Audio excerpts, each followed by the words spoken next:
So we're now down at the catchment outlet of Devon Brook, the outlet of our 48 hectare catchment.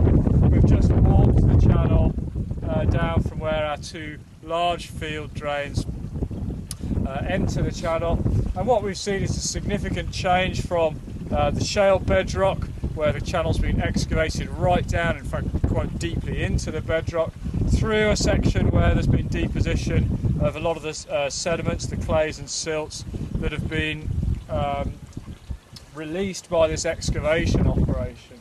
We've also seen a number of field drains that we didn't even know existed because they were well below the height of the channel sediment previously.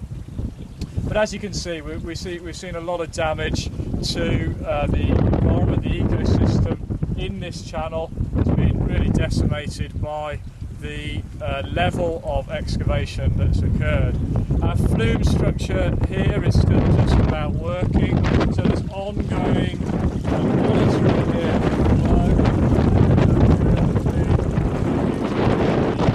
sampling as well, and we may of course try to determine the impacts of this sort of land management, or rather on channel management, on the sediment and nutrient yields that we're seeing from the outlet of this catchment.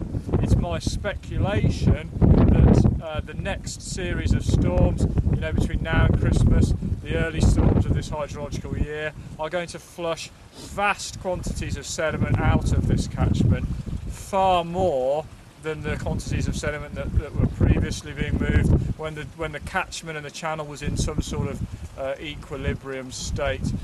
All of the sediments that we see on the banks, tops of the banks, the near vicinity of the channel, move with overland flow. All of this material down in the channel, and if I was to jump in here, you would see that it's at least 30-40 centimetres deep. It's going to be pushed through this weir over the next few events. Now, of course, maybe that's not a bad thing for the farmer. The farmer has a situation where he wants to keep his channel clean.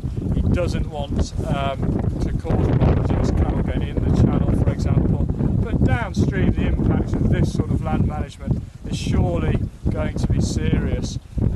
Fluxes or pulses of sediments, particularly nutrient-rich sediments such as these, in a downstream direction, are going to undoubtedly have detrimental impacts on what is, a quasi-natural channel system downstream, and of course hasn't been dredged or excavated.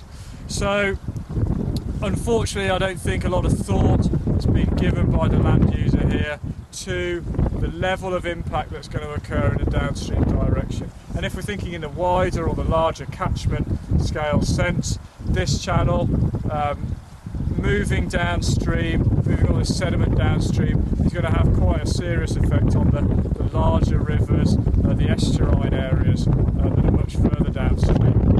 And of course, that might have implications not only for the drinking water quality, the quality of the water for salmonids, macrophytes, invertebrates, but it also might affect the bathing water quality in the marine, the coastal area, not far downstream. So perhaps in the future, I might advise this sort of activity is ideally not carried out. Where it does need to be carried out, it really should be